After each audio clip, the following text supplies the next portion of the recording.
Welcome, listeners, to www.ironradio.org, the website and podcast for all things strength sports and sports nutrition. Thanks for listening. Welcome, listeners, to another episode of Iron Radio. This is Lonnie Lowry. I am an exercise physiology and nutrition professor of about 25 years, former competitive bodybuilder of decades, and kind of bringing the nutrition part this morning as far as the news. After the break, we're going to go to a seminar that Phil gave in Bozeman, Montana, and he's going to cover all kinds of things. Learning style, programming, personality types, the way he does buy-ups in training, if you're interested in that sort of thing, some of his motivational techniques, the origin of his current focus, career stages, lots of stuff coming up after the break in Phil's seminar, which is all about lifting. But let me share a little bit of nutrition news first. This is coming to you largely from the most recent Food Technology magazine. Some new protein products and data for you here. Strength and muscle sport news. This first one, egg white noodles. This is from Miracle Foods. They announced the addition of egg white noodles in their product lineup. They're available in two varieties, it looks like. Egg white vermicelli noodles and egg white spaghetti noodles. Now, I'm bringing this up because I'm always looking for protein content in the diet, adding protein in different ways. And sometimes with noodles, you'll see protein claims and it's gluten. They kind of leave that out. Oh, plant protein, they leave it at that. Well, yeah, but that confuses the heck out of people. Is gluten good because it's plant protein, or is gluten bad? I heard that was bad for my, intestinal tract and things of that nature. So this is not plant protein. This is egg whites. It says, in response to growing trend for protein-enriched diets, especially important for aging populations and fitness enthusiasts, and I am both. I know a lot of our listeners are both. Phil's both. Mike's both. Easy and delicious way to incorporate more protein into the diet. 10 grams of high-quality protein per serving, said founder Jonathan Karp. So that's interesting. Again, Miracle Foods, Jonathan Karp, if you want to dig around about this. Both varieties of egg white noodles contain 45 calories and less than 1 gram of carbohydrates. So it looks pretty keto-friendly as well. Gluten-free, interestingly, and I'm glad that they point that out for obvious reasons I just mentioned. Additionally, the brand claims that the noodles contain prebiotic benefits via their egg whites' essential amino acids. Now, that's interesting to me. You don't often hear the indispensable amino acids getting a lot of credit or attention for prebiotic effects. Usually that's different kinds of fermentable fibers, frankly. Anyway, it says available for purchase on Amazon and other places, U.S. Sprouts Farmers Market, I guess. I would probably look on Amazon myself. Suggested retail price of $4.99. So if anybody has feedback on that, you can send that to Iron Radio, Nutrition Radio Network on YouTube. So egg white noodles, pretty interesting stuff. And this other one on topic with nutrition, Bite-Sized Nutrition is the title of the article by Linda Orr, O-H-R. One of the trends in snacks is high protein, right? High protein diets for all the reasons we were just talking about. But as far as bite-sized nutrition here, high protein was the number one ranked eating pattern identified in the International Food Information Council's 2023 Food and Health Survey. If you're a longtime lifter like me, you're probably thinking, wow, it's about time the Gen Pop caught up, right? We've been going after protein for muscle mass and recovery and all that kind of stuff literally for decades, but the Gen Pop is catching up. It says snacks haven't escaped this consumer's desire for more protein in the food and drinks. Nutrition bars are obviously, I guess, versatile vehicles for added protein, both animal and plant. What's really on top here as far as popularity? Whey, soy, and pea protein. In fact, one of the reasons I mentioned the egg noodles before is because you don't see that as much these days. Everything seems to be dairy proteins. They're really high quality. But whey, soy, and pea, if you're interested in the plant side of things. In fact, here's a product. Simply Protein uses pea protein isolate in its new restaurant-style tortilla chips. One serving of the chips made with white corn flour and pea protein isolate provides 12 grams of protein. That's not bad. Again, it's kind of an alternative, I guess, to Quest chips or some of the ones that are more dairy-based. If you do have sort of a guilty snack kind of mindset, these are ways to get protein in you and not feel so guilty about it. And one final note on this before we go to break and then Phil's seminar. It did say also look for collagen peptides. There's a quote here from Linda Orr's article that says, in the future, look for increase in collagen peptides in snacks. With growing interest in beauty foods, collagen peptides are being added to beauty bars and for skin and hair benefits. I'm thinking, I'm an old lifter. I want the joint benefits also sort of on the table, though. So, plus, that's something that used to be discarded or just used to inflate the protein dose in bars. Now they're actually seeing that there could be some benefits to that. And, of course, we've talked about that on the show. All right, but that's enough for the news section here. I'm not going to bore everybody going solo. Let's go to break. Afterwards, Phil's going to come back. And, again, this is like right from the floor in Bozeman at his powerlifting and weightlifting seminar.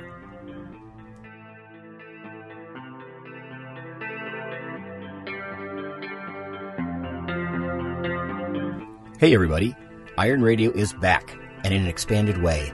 What can you expect? Well, first, you can get it simulcast every week on the nutritionradio.org network, as well as on the original podcast. It'll appear regularly on iTunes, Spotify, and all your favorite podcasting sites. We have a new Iron Radio / Nutrition Radio Facebook page as well. Please check us out. We're even backed up on YouTube.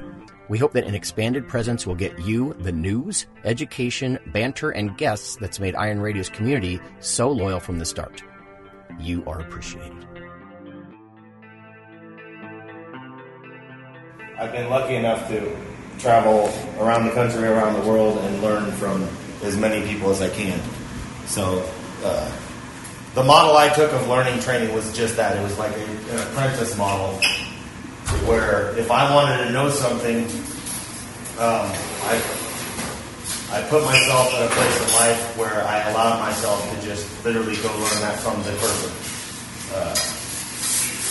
And it was a model I wish we had for training professionals and athletes that was acceptable. But so we'll start with some programming stuff, and basically through all my years in this, I've realized in my mind, there's kind of two different main kinds of training that people use, and that's a basic periodization model, which is like if you go read Tudor Bumpa's stuff or whatever, it's where we're mapping out, like, okay, we know where we are, we know where we want to go, and like at the biggest end of this is like a quad cycle for the Olympics. Like, we've got 4 years to get you ready to peak out for this. And so let's start at point A, let's start at the beginning and go to point B, and we're going to map out 4 years of training. And what I quickly realized with that was the biggest problem with periodization is that it doesn't account for life. Like, I can't tell you, like, when Sean's getting ready for a meet, and usually my training for a meet is like a 12-week program, which is a lot easier to program than a 4-year program. Like, I can't tell, what if Sean's elbow starts hurting on week 6? What do we do? My whole fucking plan's shot. My 4-year plan is ruined. You know? So that's the problem with that. And then there's more of an auto-regulatory type of program, which is much more organic, and we base it off of what's happening in the minute. The problem I found with those is there's generally two types of people in the world, and that's those type A personalities like myself as far as training, and it's like no matter what you put on the bar, I think I've got another 25 pounds I can throw on. Mm-hmm. So, and like when you're trying to work with new people on like an RPE scale, if anybody knows what that is, it's like you're basing your training off of like a 1 to 10 scale. 10 being I made the lift, but I shit myself a little bit, and 1 being it's the easiest thing in the world. Those type A and type B personalities are like, no matter what I put on the bar, in my mind, I've probably got more. But then the type B personalities are, no matter what I put on the bar, they're like, it was a 10. You know? Like, and then I'm like, that was a 10. And like, I got a girl that squats 135 and she tells me it's a 10 and she can actually squat 315.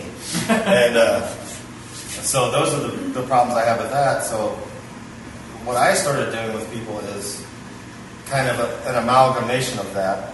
And the other thing it didn't take into account, there's good days and bad days. And Dan John talks about this a lot.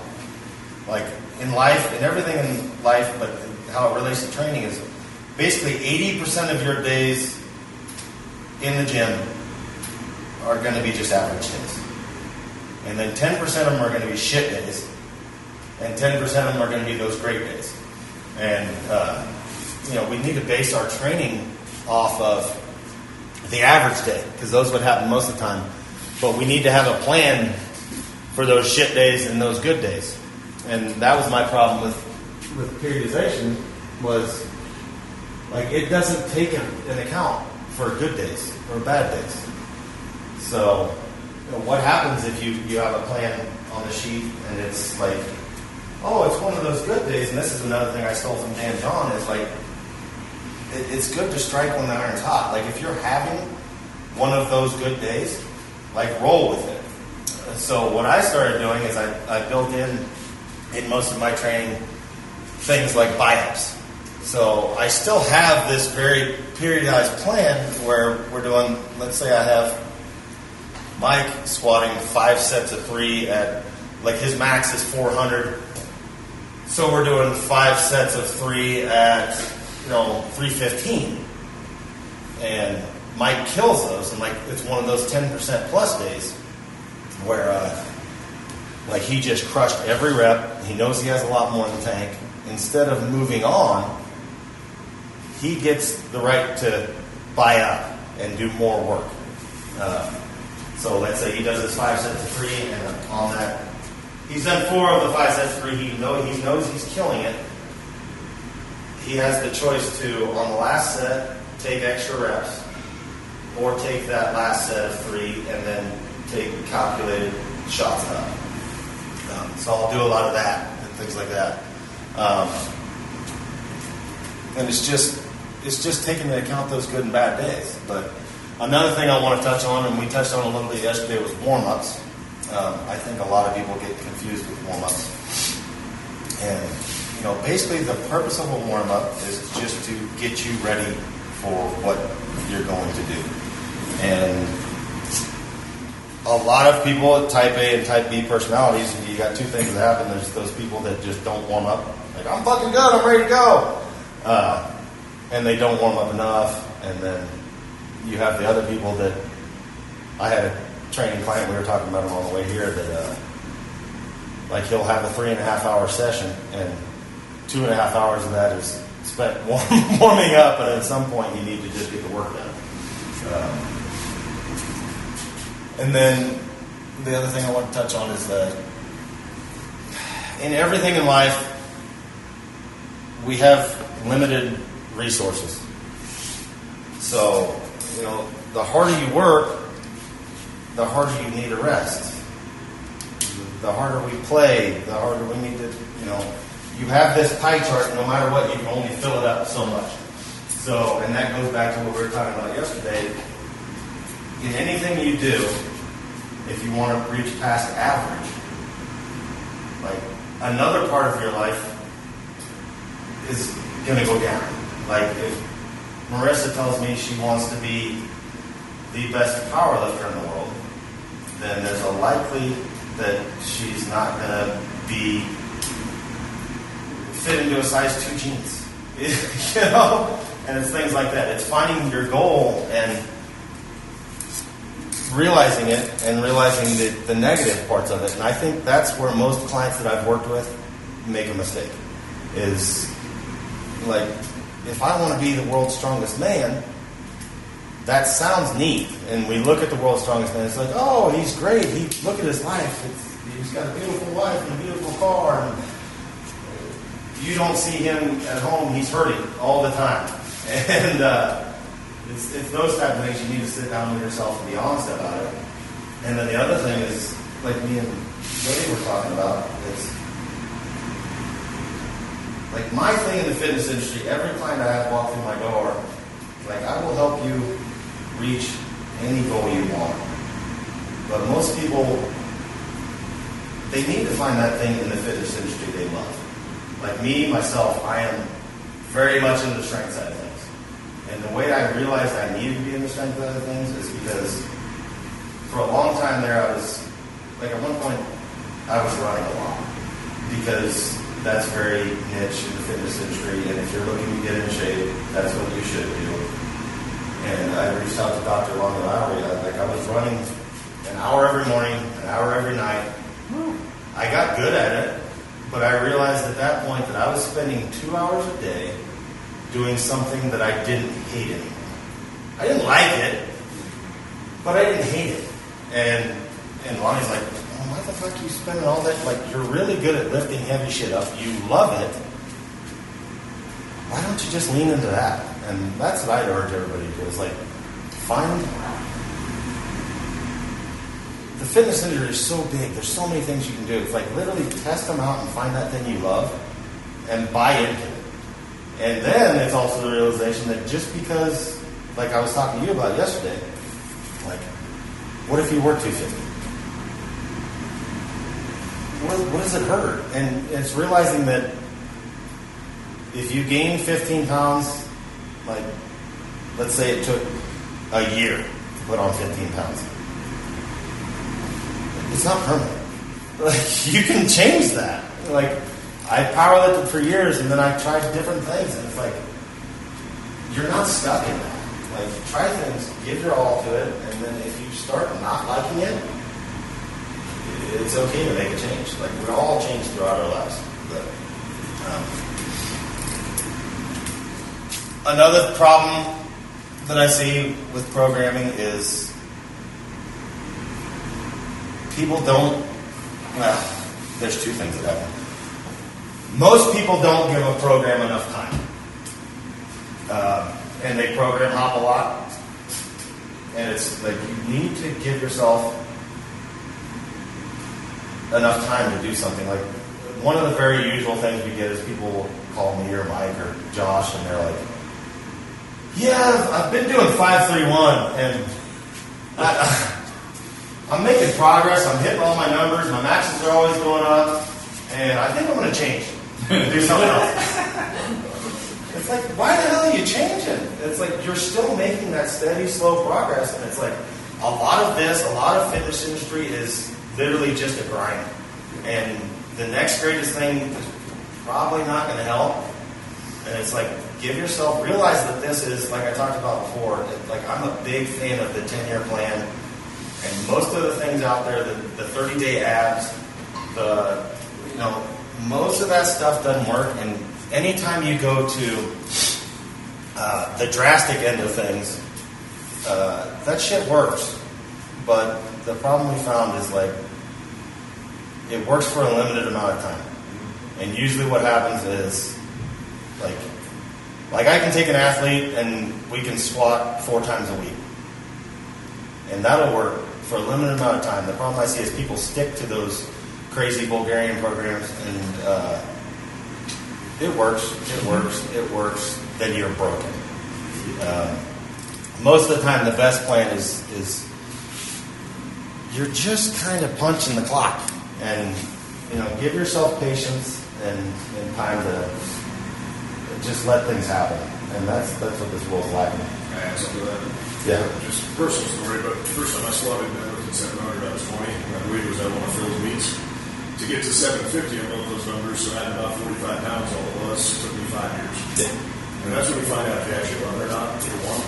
And what I found, and what Phil's talking about, is I went from squatting 2-3 times a week to squatting every other week. And that's what ended up working for me as I got further and further along in my training life. It doesn't work for everybody that way, and there's times and places to adjust with that. Mm-hmm. But I couldn't handle what 20-year-old me could handle anymore. And that's why I'm walking around with King right now. Yeah.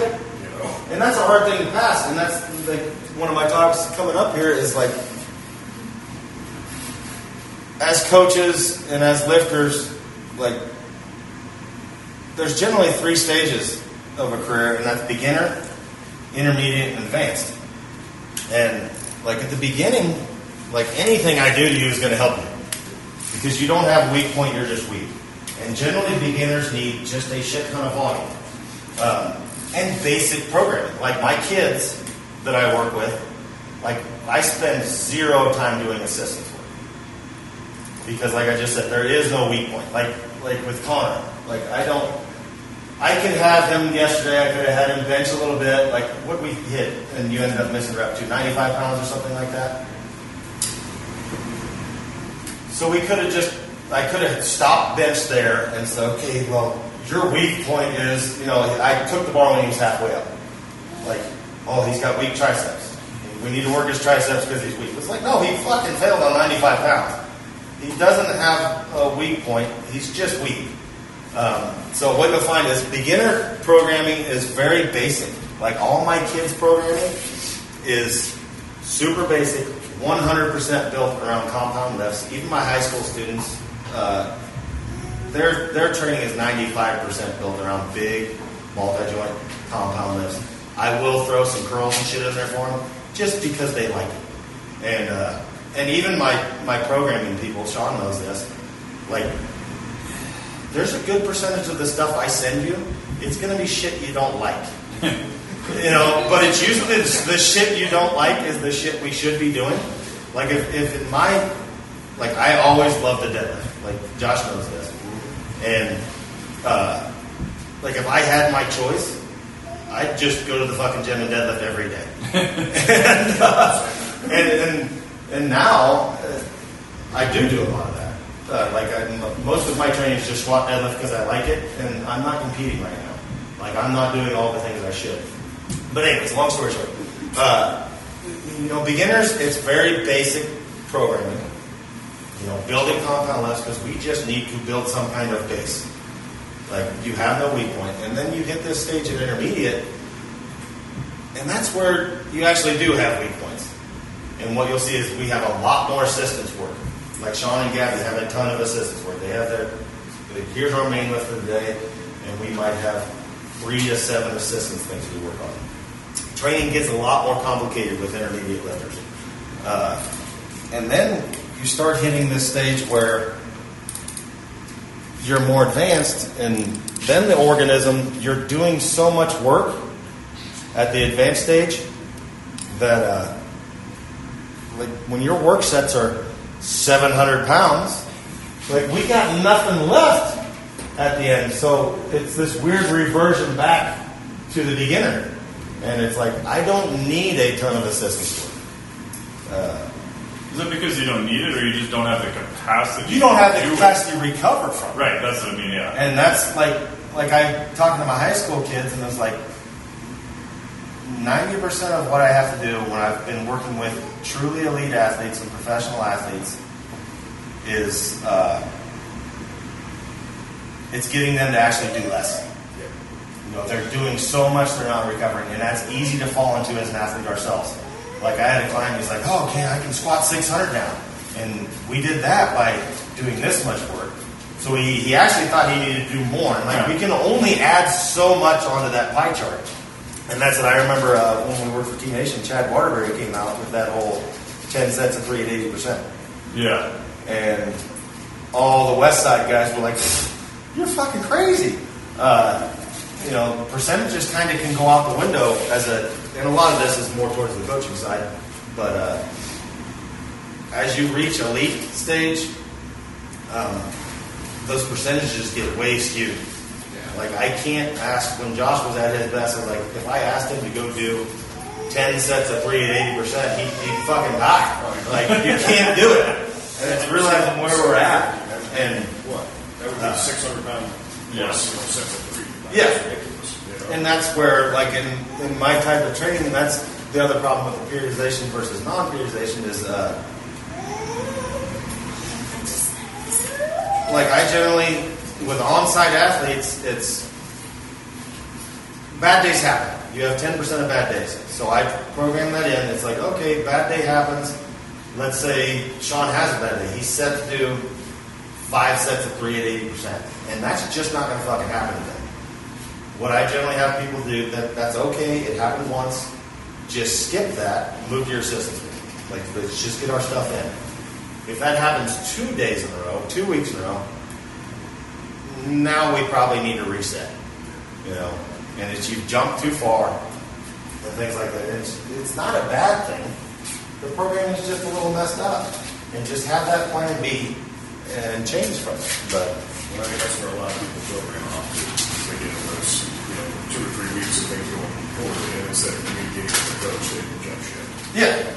And like that happens. I mean, and the other thing I urge everybody to do is like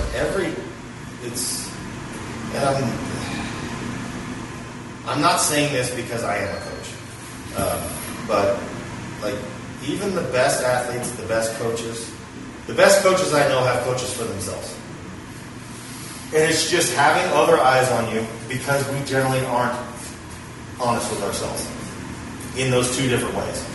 Like the guy that's a type A is not honest to himself. He's going to add more weight to the bar. He's going to do more work. When a lot of times more work is not what you need for more recovery. Or you have the type Bs that, you need more work, but you think you did enough. And it's like, just get some kind of other eyes on you. Where do you guys want to go? I have a question on this scenario, like the 5 sets of 3 and it's not going well. Mm-hmm. So like you're on maybe set 3 and you're grinding them out and it's ugly. You're saying stop there, or my inclination would be let's drop the weight a little bit. So let's... I would stop there and move the assistance work, is what I do. And then communicate with your coach, look for you, me, and say, hey, this happened. And especially you, because we're on month 3? 4 at least. Yeah. Like early on, it's going to happen, especially at a distance. Like the difference with distance training and like hands-on, on-site training is, like for me personally, I'll program at a distance. I'll back you off a little bit more than I will with somebody that's on site because I have the ability on site to adjust on the fly, and I don't have that ability at a distance. Like I'm not zooming with you during your training session every day. And it's also that realization that most people, the biggest fault I've seen in strength sports is most people train too heavy too often. And they don't realize that most of the benefit, like my high school kids that I'm working with, they're going crazy because we pretty much the school shit-canned every coach, and they brought in a whole new coaching staff, and we're changing the environment. And they're used to being on a program where it's like, oh, we go in and we max every day. That's what we do in the gym. And like these kids have not touched anything under a 10 rep in 7 weeks, and they're all like, well, when are we going to do stuff that makes us strong? And it's making them. It's like, give me 10 more weeks, and when we test you, you're going to realize that we are getting strong.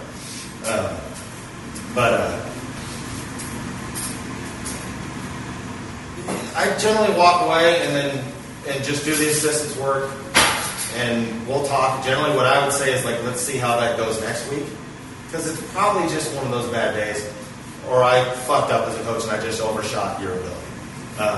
If it happens in next week, then we're going to change. We're going to change and bring things down because I just overshot your ability.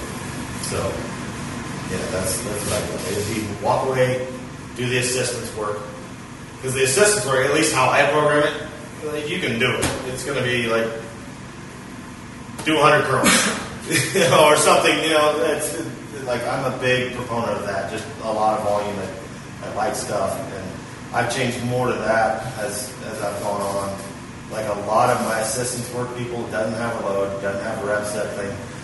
Because like if I have you squatting 80% again, like some days that's going to wear you the hell out. And if it says, oh my God, I got to do 5 sets of 10 good mornings at this weight after, and like, what if you're tired that day? So I kind of leave my clients, leave the weight up to them on some of that stuff in assistance work, because really it is what it is, it's assistance work. But yeah, I'd probably walk away and just say, hey Phil, it was a bad day, and then if it happens again, we're going to make an adjustment to the program. One thing I tell my athletes is don't give yourself a reason to do this. You're probably going to feel it out. It's not better to see it. And when it comes to for me personally, you're going to have some athletes that intensity is what wears them out week to week. You're going to have some athletes that volume is what wears them out week to week. And that will change when I decide to be good for people. Some people it might be worth touching the weight for 1 set, not all 5 sets. For some people it might be worth just getting it all together. And like It's very case to case. But as an athlete, you also just kind of have to work yourself a little bit. And if you know you're going to walk away with your soul crushed and crying and everything, you can miss it out. Why not worth that? Yeah, well, and you're more in the stage of life that I'm in, where, like, I'm not currently training anymore to crush records. I'm training to not suck as an old person.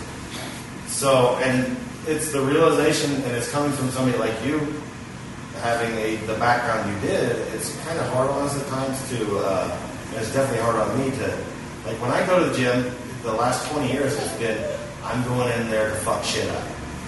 And it was my change of mindset to, I just need to go move.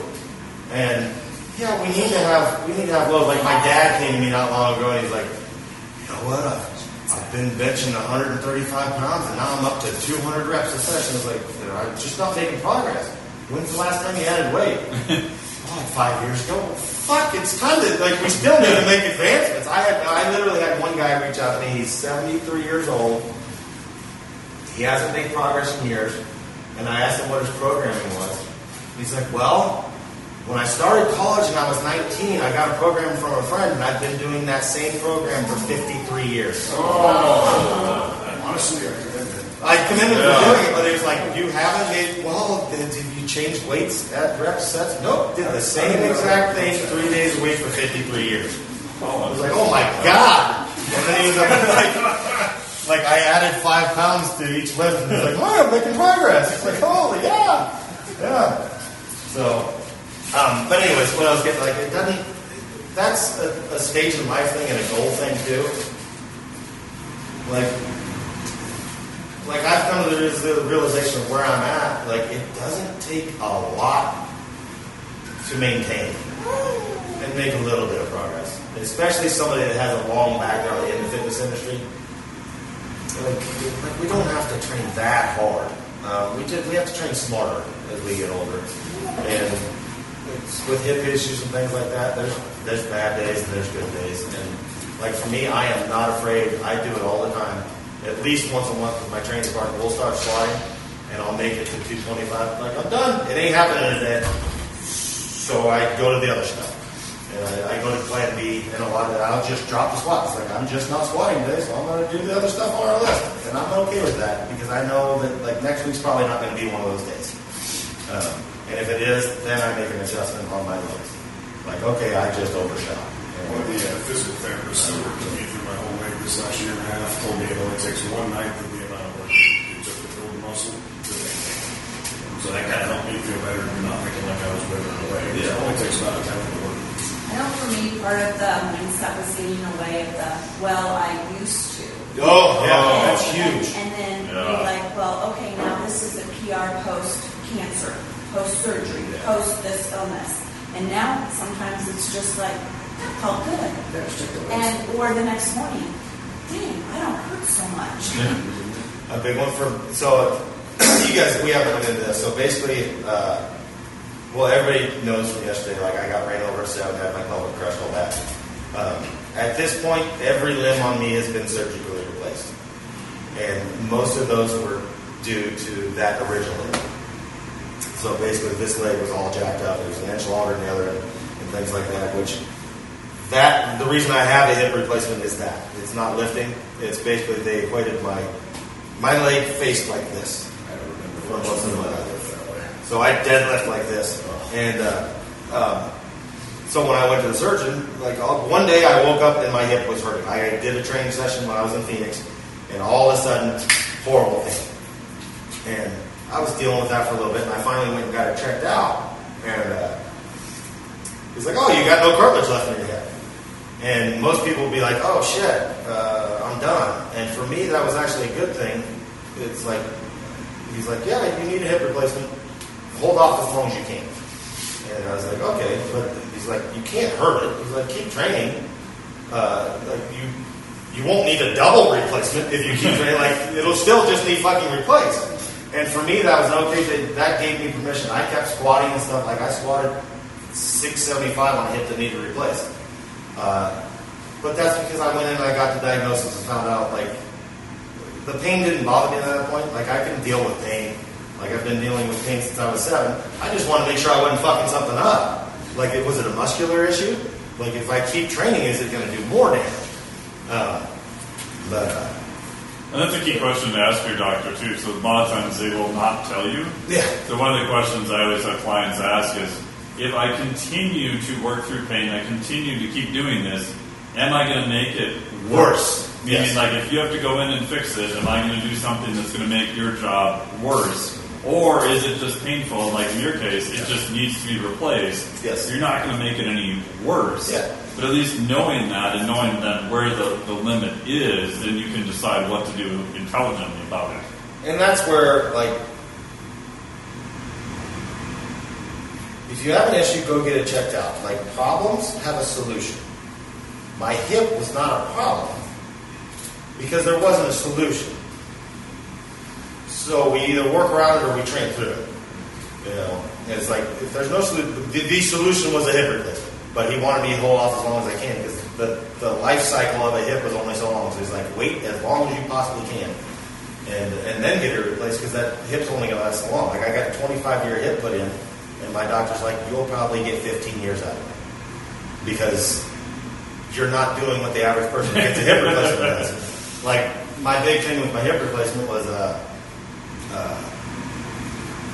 I wanted to get things back at it, and I wanted to beat Ed Cohn, who also had a hip replacement, just because I like competing with Ed because he's a friend. So I went and squatted 782 on a fake hip, and as far as I know, I'm the only one that's ever done that.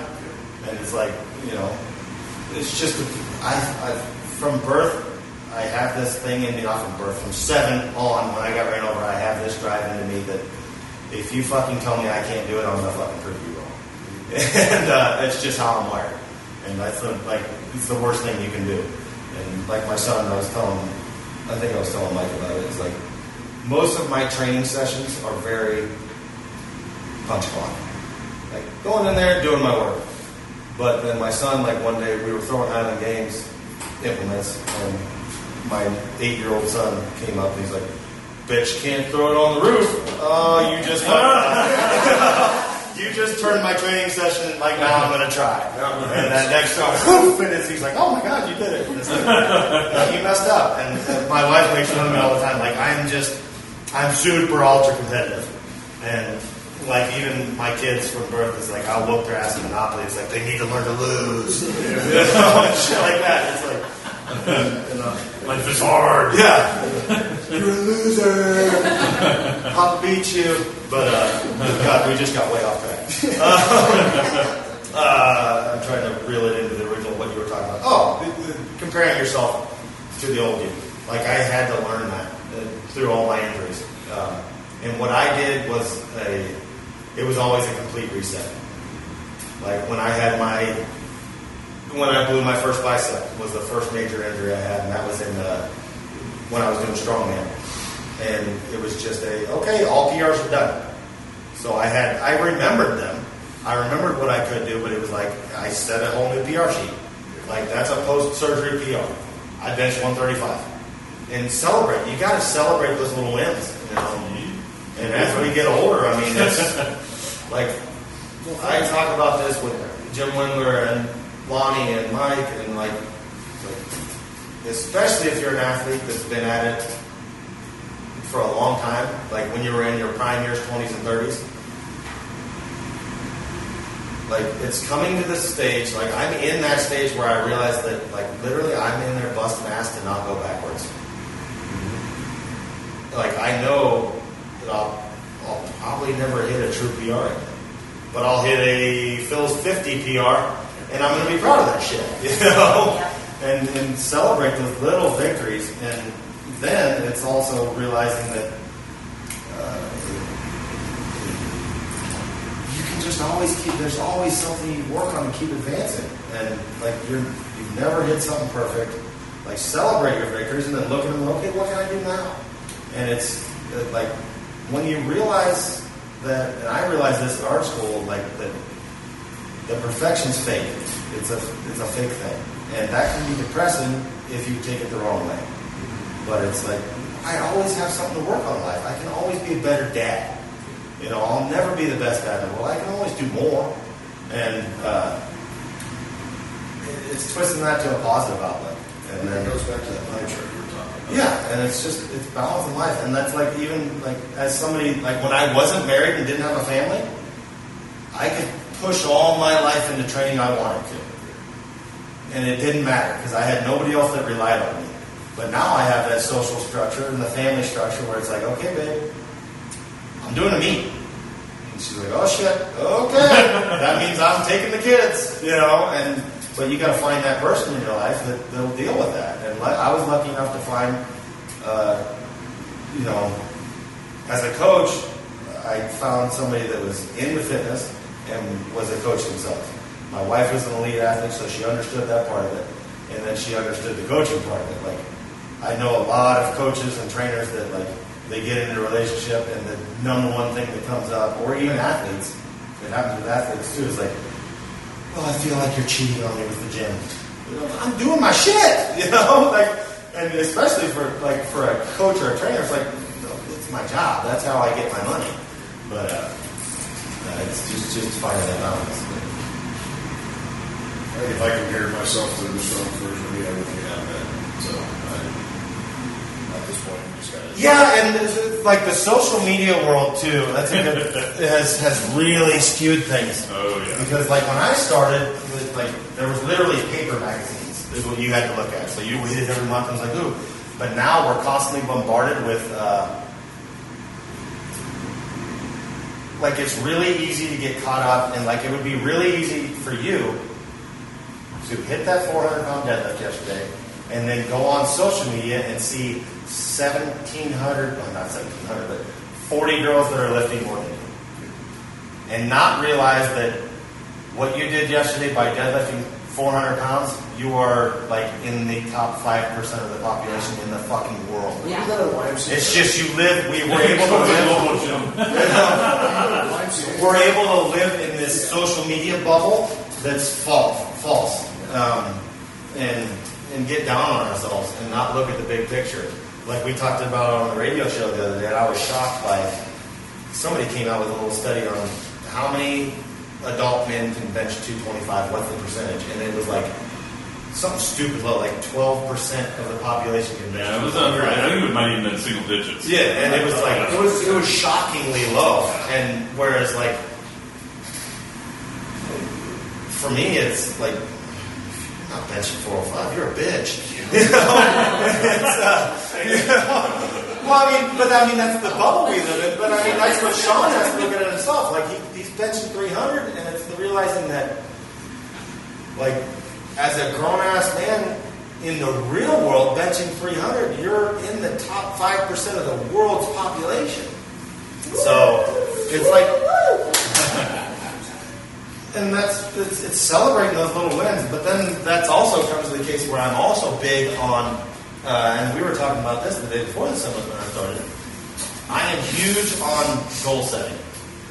And I'm huge on goal setting that are, like, not unrealistic. Like, I never told myself that I'm going to be 1,000-pound deadlifter. And because I'm realistic with myself, I knew I had, like, a fucked up hip from 7 years old on. So I always set the goal of deadlifting 800 pounds. And, you know, Josh was around when I was pushing for that. And there was a meet I did where I knew I was going to deadlift 800 pounds. It was like, this is the meet, I'm going to do it. And I had a training cycle. There was a string of training that was about 2.5 years long where I never missed a single rep in training of deadlift. And I'm big on that. We can get this down. Mm-hmm. No missed reps because I want to come back. You guys can't read that, but I can. So I didn't miss a deadlift, a rep in training for 2.5 years. And there's a video out there somewhere of me. And I went for the lift, and I got to here, and everything was about to explode.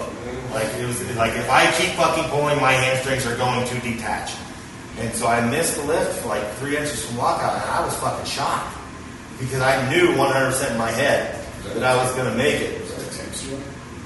No, this was a Burdick's gym in California. Oh, record breaker. That was a record breaker. It wasn't a record breaker. Okay. It was another one of the meets. It was the first. Remember when CrossFit decided? One of the federation, SPF started. They put in the CrossFit division. Yeah. It was the first CrossFit division powerlifting meet. Oh. And oh gosh, that was That's a weird time. it was. There were so many comments to that thing. Like, oh yeah, he does this a lot, but he's a powerlifter, not a. Anyway, and I love CrossFitters. I think they're good people in general, but the organization's kind of fucked up. Anyways, I lost my train of thought. So you got 3 inches from lockout. Yeah, I got 3 inches lockout, and like basically, so goal setting. That's where we're at. You know, I always had that goal of 800-pound deadlift, and it was a reachable goal. Like I pulled 900 out of the rack and this and that, but I missed the 800-pound deadlift, and I still have never got it. I ended up hitting 785. But by reaching for a goal that's maybe just unattainable, I still made it to fucking 785. You know, and if I had set the goal at 700, I might have just been happy and stopped. You know, so it's like I'm big on people setting goals that are lofty, but not unrealistic. Like, let's push for a goal that's like with you yesterday. You were talking about like the national record is 478 or whatever the hell it is. It's like, let's shoot for 500. Like you can do 478. Like I just saw you pull 400. Like that's attainable. Let's shoot for 525. And if you're shooting for that, what's going to happen is you may not hit 525. But you're going to make it a long fucking ways. And there's plenty of like artists in the world that I want to be the next greatest rock star, and they didn't make it. But they kind of did. They got an album put out there, shit like that. Everybody that's made it in the world to a high level, every elite athlete out there believed they're going to be the best ever. And all of them, except for one, never became the best ever. But they fucking made it to the NFL or wherever they made it, you know, and they did that by reaching for big, lofty goals. So I'm big on having big, lofty goals and then not killing yourself if you've never made it. Like there's only one fucking Tom Brady, but you can't tell me that Joe Montana's not happy. You know? He made it a long fucking ways, and they made it there by trying to be the best ever. But there will only ever be one best ever in any field. And I think surround yourself with people that are similar. Oh yeah, the community is big. We had trips out to your gym every Saturday for years, you know, and it was just to be around people that were way stronger than you. Yeah.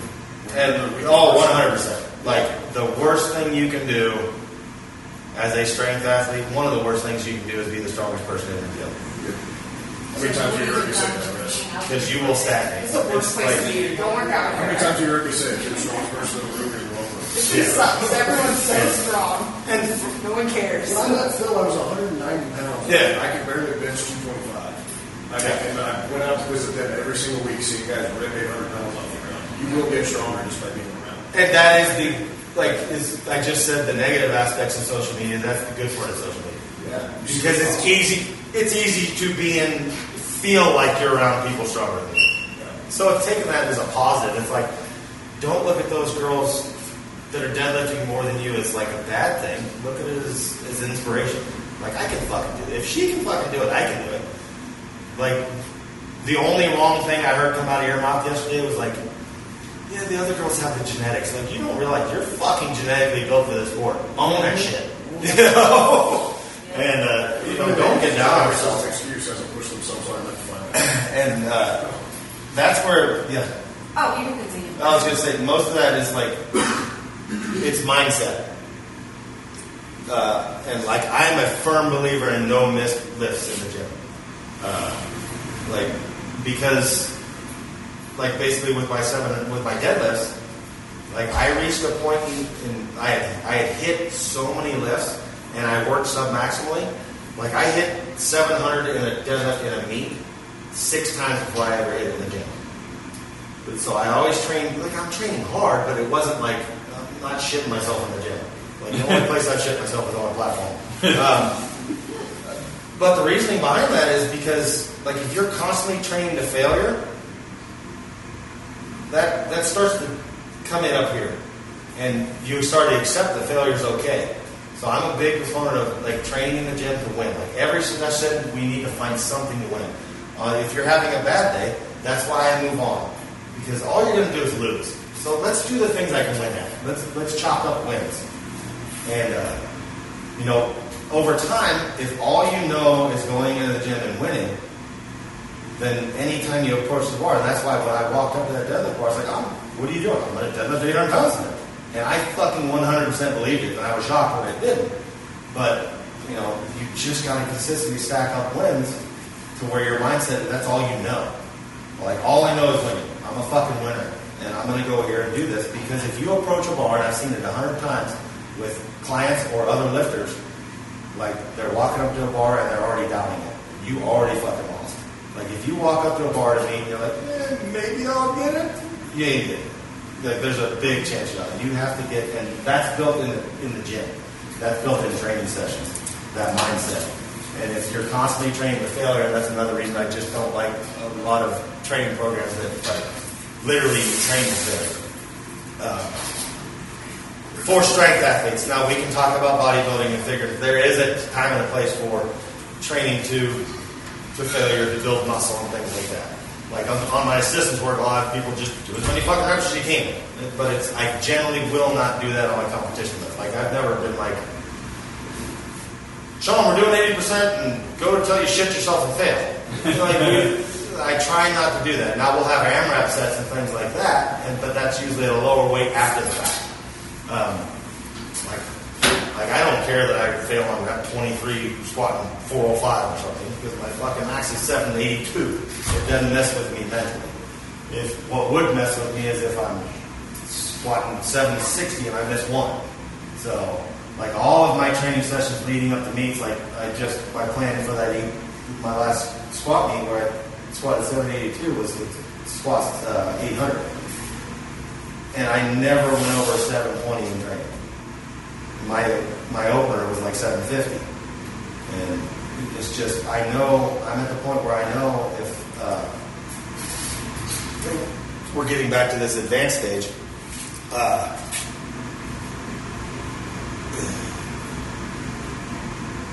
we do have historical data to base that on. Yeah, and time. Right? So you know that, okay, because of what I've done in the past and what I've hit in a meet, my training is always going to be sub-max because I know my meet is this much more ahead. Yeah, and I've become smart enough to know that, like, if I crush 725, I know 750 will move. Right. And I don't need to go to that in the gym because all I'm doing is risking injury. Right. And that's like with my athletes. Like, my job number one, no matter what, working with my footballs and players and stuff, like, job number one in my mind as a strength coach is do no harm. Because, like, if they're not available to play, they're worthless. Like, so if I hurt them in the gym, I just failed at my job. And you, as a person that's training yourself or something like that, like, if you hurt yourself in the gym, like, for me, as a powerlifter, there was one place I accepted getting hurt. That's on the platform. Because the platform is my field. You know, that's my Super Bowl. And if I get hurt playing the Super Bowl, I fucking tried, and I did it. But if I got hurt on the 7-on-7 practice for the Super Bowl, fuck, I didn't even get to go. You know, it's like, as an athlete, it's whatever you need to do, and that's what we need to bleed into training. Like, is this training going to hurt me? Is this set worth it? Is it going to do something? Like, gym max has never meant anything to me. I haven't maxed in the gym in 10 years because I want my maxes on the platform. And I'm hitting weights in the gym that crush me. Yeah. So on your, no miss website, so for Connor, if his thing right now is going to be volume, just yep. If it's like trying to get like 25 reps work in on something, but he's going to miss if he's trying to hit that all in one shot. So should he be bringing things up? That's good. So, and this brings up. So, like, I am not a big proponent of 3 sets of 10 or whatever. I'm a big proponent of here's your dosage for the day. And a lot of those dosages I came up with are based on people that are smarter than me. Like Prilevin's chart and things like that. which you can look at. Basically, it's these people, and they looked up what is the optimal amount of reps at this percentage of lifting and things like that. And it was actually built for Olympic weightlifting, so it took time for me to make that applicable to other sports, because Olympic weightlifting is very dynamic in nature. It's when an Olympic lifter misses a lift, there's no grind to it. When a power lifter misses a lift, it's like, and then they miss. An Olympic lifter misses a lift, it's very explosive. It's explosive lifts, and they miss, usually technical or something like that. Or if they're still able to move the weight, they just couldn't move it quite far enough. So I had to adjust the percentages down. But anyways, what I generally do, let's say I had Connor doing, 65 pounds yesterday? Okay, and I asked him to do 25 reps, and I actually overshot it, and that's because I've seen him bench one time in my life for 30 seconds. Generally what I do, I don't mind going to, like failure happens, it's never a goal. Like, don't get pissed at yourself if you do fail that, especially when we're doing reps. But let's say I have him doing 25 reps at 75. Generally what I'll have people do, like I told you guys, I don't care. He could have done 25 sets of 1. That's okay. Like, all I really worry about is you get the dosage in good, perfect reps, especially at his stage. Like, the main thing we're worried about is as perfect a form as we can. But so if he'd have done 25 singles, I'm okay with that. But the best progress I've seen after 15 years of doing this type of training is that on set 1, you push that set as far as you can in good form. So the first set is done to where, and like the best case scenario is you're there with him. But like I told you, when he was benching yesterday, one elbow started coming out. I was like, cue him, like put your elbow in. And if he can't do that on the next rep, the set's over at his stage. Like, and I do that with myself, and I've been training enough. It's like I don't even have to have my training partners tell me. I'll do a rep at 500, and I'm supposed to do 10 of them. And oh, knee came out, and they don't need to tell me, and I'll try and fix that. If I feel myself do that again, I'm done. Even though I can get 4 more reps, I want every rep in perfect form, and because I don't want to train in perfection, because then that neurally starts becoming a thing. So we want as many perfect reps as we can. So anyways, I would push this. Let's say he hit 15 on set 1. Now from there, I don't care. So we've got 10 reps left. We might do 3-3-1, 3-3-3-1. Like, or if I have somebody doing 30 reps and they hit 10, we'll break it into 5. Very manageable. And from there, I'm doing, especially if you're, most of what I'm talking about today, because I don't think there's anybody here that's in the physique side of things, it's for, I train everyday people like athletes. Because it's more applicable to real life. Most of your bodybuilders and stuff, while they look good, they're not very functional. And most people want to be able to function. That's why I train even elderly and stuff as athletes as much as I can. We have to work around injuries and things like that the older we get. But there are times to train other ways, but that's very specific to figure, competitors, bodybuilders, things like that. But then we'll just break their dose up and move it fast. What I'm looking for is fast, crisp, perfect reps. So we just break. So they hit 15, we're doing 30, we might go 5-5-5, and things like that. And just get that dose in. The more dose of perfect reps we can get in, the better. So does that kind of answer it? Good. I have a question. So, like you were telling Marissa yesterday that she needed to put on pounds to get to the lifts that she wants. Yes. And then I know you guys always say that mass moves mass. Is that the only way to put weight on any lift? Like, can you stay where you're at in your own bubble and then get stronger, or you always have to keep putting weight to move more? You can slowly add weight by not gaining weight, yes, to a point. Like, for me, I stuck in the 242 class too long, and I was stuck at 675 on deadlift for like 2 years. And then I gave myself permission to go to 275, and within a month I was deadlifting 700 after being stuck for 2 years by doing what? I didn't change training at all. I changed eating. I ate more. Okay. And I automatically went up. I look at it like a glass of water. It depends, yeah. Like at some point, your glass of water is completely full. You can't fill it up anymore. So the only way is to get a bigger glass. And Does that make sense? the hard part about that is realizing that we're all individuals. So just because Sally Joe can deadlift 500 weighing 183 doesn't mean you should be able to. You're a different organism. Does that make sense? Like, there are athletes that are leaner than me that have done what I can do. Doesn't mean I should be able to do that. I'm a different fucking person. I have a different genetic code, and, you know, my body likes this much body fat. And it's finding that optimal body fat for you. And the other reason I'm a real big proponent of that is powerlifting, and I touched on this with a couple people yesterday. I've been in the sport so long that I've seen it change drastically. A lot for the better, a lot for the worse. Like, when I go to meets, when I started, it was like me and 23 criminals in a meet. Like, I'd have fucking people from the Hells Angels are here squatting and shit like that. It was like powerlifting. There's some dude over there sniffing coke off the fucking chalk bucket. It's like, woo, yeah! And now it's like, now it's different. Now it's like man buns and hipsters. And like there's the good things about it is there's more people doing it than there ever was. And like when I started, it was really strange to see one girl on a meet. Yeah. I was just telling someone. Like really strange. We did. We had like 3 or 4 girls. Yeah.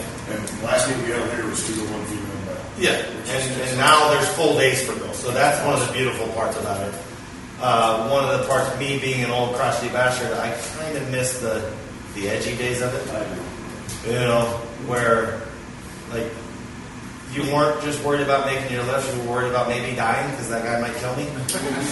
There was something fun about that. That was part of the excitement. I didn't know what the hell was going to happen. Yeah, you know, like you go to those old WPO meets and shit. Like, oh, I wonder who's going to kick whose ass. It was a spectacle almost. It was kind of fun. It's always a fight. Like, and there's tons of dumb shit. I remember one meet I did at Tank's gym. I'm in the bathroom taking a leak, and some dude comes in and he's got a fucking syringe stick, and I was like, "What are you doing? Getting ready for me?" He's like, "That's not going to help. You're squatting in 3 minutes. That shit's not going to kick in." And it's like, holy shit. Like it was. Yeah. But anyways, what I'm getting at, the reason I default to that, like things have changed. Like when I started, there was a very much like. When I started in powerlifting, I weighed like, when I started in strength force, because I started in powerlifting after I started in strongman. I was actually doing strongman first. So I was like 190 pounds. And you can see that if you go back and look at the older lifters, there was a very, okay, this is where you started powerlifting, and you see this, their weight slowly went up over the years. As they got stronger, they actually got bigger, and blah, blah, blah, blah, blah. And, that helped me. Like I ended up staying in the 275 class, even though I was shooting for bigger than that. It's just like this is where I can't get there. Like I tried my hardest. I mean, 10,000 calories a day. I can't fucking make 300 pounds. I was trying to do it, but it happened to be that the 275 class was actually a really good class for me because 242 is very competitive. That's like where Ed Cohen hit his biggest lifts. 308 and super heavyweight are really competitive. Most of the records in 275 were pit stop to 308 or super heavyweight. So the records in 275 were actually lower than 242 because the guys in 242 were like 5'4" and 242 pounds, and the guys that moved up to 275 were just on their way to super heavyweight and 308. So, anyways, in strength sports, it used to be very normal that as your career went on, you got heavier and bigger and blah blah blah blah blah blah. You jumped classes, and then for some reason the Wilks and Dots came around, and everybody's like, "Oh, I'm the best 181 lifter in the world." I was like, yeah, you suck still, though. Why don't you just eat another sandwich and you'll be killing it? And anyways, the fastest way, what frustrates me is the realization that body weight's not permanent. What that scale says isn't permanent. You can change that at any time you want. So if your real goal as a strength athlete is to hit this, the fastest way to get there is just to eat and get that fucking number and then cut weight. It's much faster than I'm going to stay the same weight and finally get to 500. That's going to take. You might get there, but it's going to take so much longer than if you just ate and trained your ass off. And then once you hit that number, or like I told her, if the goal is 478, like let's eat, get big, hit 520, then cut weight and hit 478 at the lower weight. It's a much faster way to get there. Is why I always push that. It's like, who cares what you fucking weigh? The goal's the goal. Let's not chase two rabbits. Let's chase the biggest rabbit is I need to deadlift 478. How do I get there the fastest way possible? And let's also remember, powerlifting is not about beauty. It's not about health. It's not. But I'm beautiful and I'm a powerlifter, so. I don't disagree. That's the ball down the beard. Oh, and it's also realizing that, like, That comes back to what's the goal, what's the cost. what's the goal and what's the cost? And everybody has to decide what that is for themselves, but they have to realize that it's a trade-off. Right? So for some of my goals, like my cap right now is I want to get above 240. But I know that at some point may actually limit me. It may take me longer to hit certain things. Yes. So then I have to reevaluate, okay, is this really the true thing? And then I go back to, okay, well, what if all my health parameters, whether everything else is good? What if I hit 245? Is that still okay? Right? But it's realizing that it's not this or that, it's a trade-off between the two. And if I'm okay to stay at 240, that may take 6 months to a year or something longer to do my goal. Yes. If I'm okay with that, because that's the trade-off I decided to make, then that's fine. Other people would say, no, I want to hit it as fast as possible. Then, yeah, you probably need to gain weight and not limit your calories if that is the goal that you want to do. Which yes, my brain comprehends. But like I am like this tall, and if you put like 3 pounds on me, it's like how much weight do I have to put to get the lifts that I want? Because like 3 pounds on you, it's like a sandwich. 3 pounds on me, it's like a week. Okay, and my argument would be this: like, who's going to give a shit about that but you? It's a personal Is your husband not going to think you sexy if you gain 5 pounds? No, he's not fucking excited. And that's the thing. It's like everybody has these like, but if I gain 10 pounds, I won't be pretty. It's like, it's all personal. Most people don't give a shit. It's redefining, or what's your definition of beauty? Yes. And there is not a person in this room that's not going to look at Marissa and go like, God, she's beautiful, she's hot. Yeah, you know what was sexy? You picking up 400 pounds. Yeah.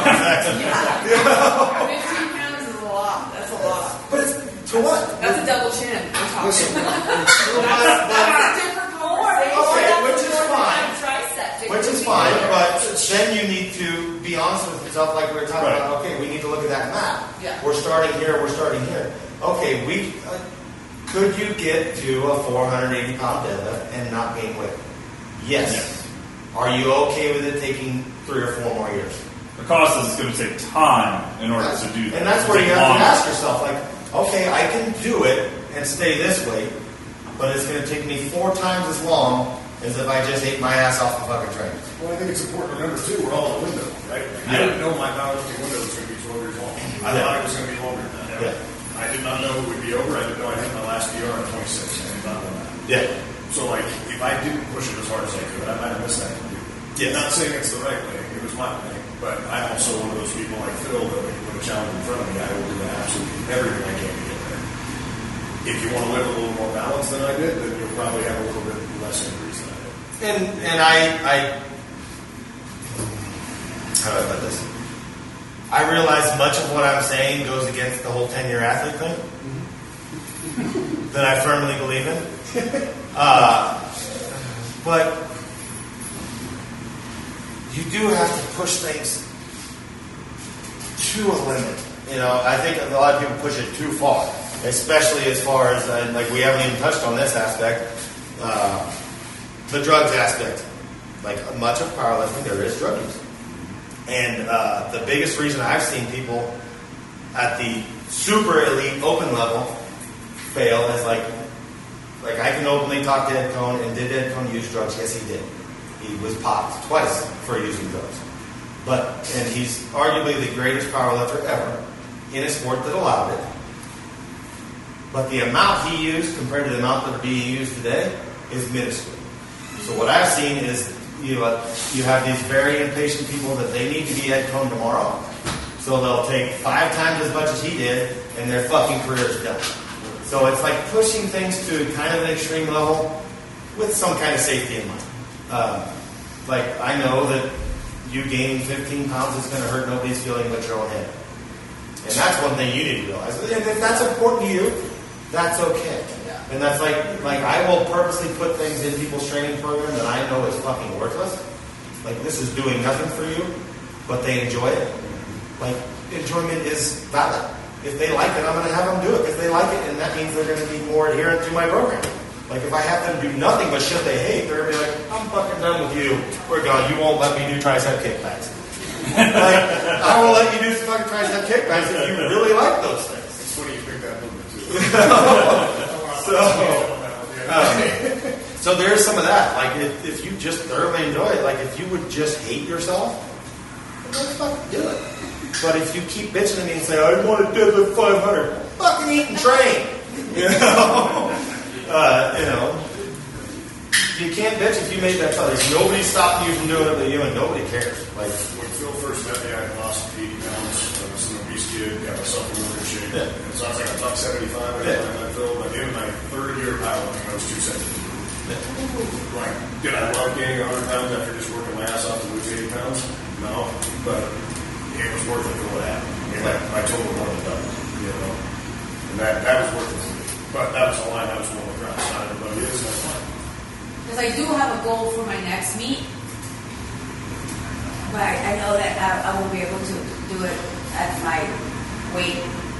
So I'm like battling, like, how do I want to look? But I really want to weigh this, and I really don't care much about, according to my weight, where I'm going to sit, like in nationals or whatever that number is. I just really, my focus is to put another plate on my deadlift. But I want to put another plate on my deadlift, and that's my goal. But I know that, and I don't care how much I weigh. But I know that's the goal, and that's the goal. Yeah. And I just realizing that other stuff, like literally none of that other stuff matters to anybody but you.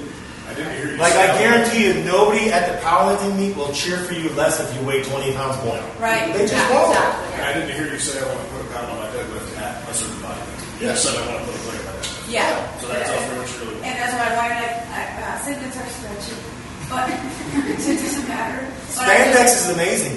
It stretches. You can gain weight. Yeah. I know. It's still like terrifying how, just like the putting all the weight, because I know I'll be happy at that goal. It's just like trying. No, and that's the good thing. Like I find it a blessing for myself that, like, literally, I can pull up a picture of myself. Like I was an obese son of a bitch. Like I was a sloppy, nasty, untrained, 330-pound person, and that was just part of my life. But it also helps me relate to people that are there. Like I've been super deathly skinny and had an eating disorder. And I've been super overweight and had an eating disorder that way too. Those things are kind of what you see is most people have. Like eating disorders are tied to each other. It's very often somebody will go from like obese to anorexic. There's a close tie between them. But anyways, what I'm getting at is just a realization that I can relate to people on both sides. And I had to come, once I was able to, the first time I lost weight, I went from 320 to 200 pounds in 4 months. 4 months. 4 months? 4 months. Like, and I was working a construction job. The reason I was able to do it is I went low carb. I quit drinking a case of beer every night. And then following it up with a pizza. Like, I realized that, you're the one that's making you obese. I went low carb and I was working 12-hour days of construction, building large buildings. So basically I was doing, aerobic activity 12 hours a day. And so it just fell off, and like everybody on the job site thought I got in that habit. I was like, no, really, I'm fucking eating tuna and steaks. But that helped me realize that, like, it's not permanent, and that helped me later. It was like, I was able to give myself permission to, like, when I first lost that weight, I was like, I will never be heavy again. But then I realized that, dude, you took it off, and that allowed me to try and eat my way up to 300 pounds of powerlifting. Because I knew if I really, really didn't like it, I can just change again. It's literally not permanent. What that scale says, like, it's not that fucking hard to change. Yeah. It's just an habitual change. Like when I just lost weight this last time, it was like basically I went from eating like an asshole to eating like an adult. I went from eating whatever it took to keep me 275 pounds to, okay, I'm going to eat meat and vegetables and fruit.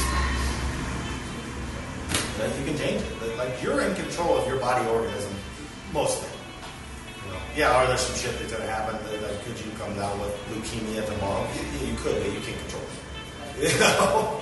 There's weird shit that happens, but especially your body, weight and things like that.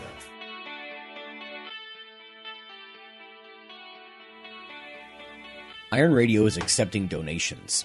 If you like what we do, the professors, the scientists, the bodybuilding show promoters, the athletes themselves in powerlifting and bodybuilding, please consider making a donation or maybe buying something from the ironradio.org store. We also are accepting supporting members. So for $4 a month, which is frankly less than the bank sneaks out of your account in fees, you can step up and support a form of sort of public radio for the bodybuilding and powerlifting and strength community. The Iron Radio podcast and all of the audio on ironradio.org is for informational purposes only. If you're interested in starting a diet or exercise program, it's important to check with your physician. Also seek the help of registered dietitians, athletic trainers, and qualified exercise physiologists in order to make the progress that you need.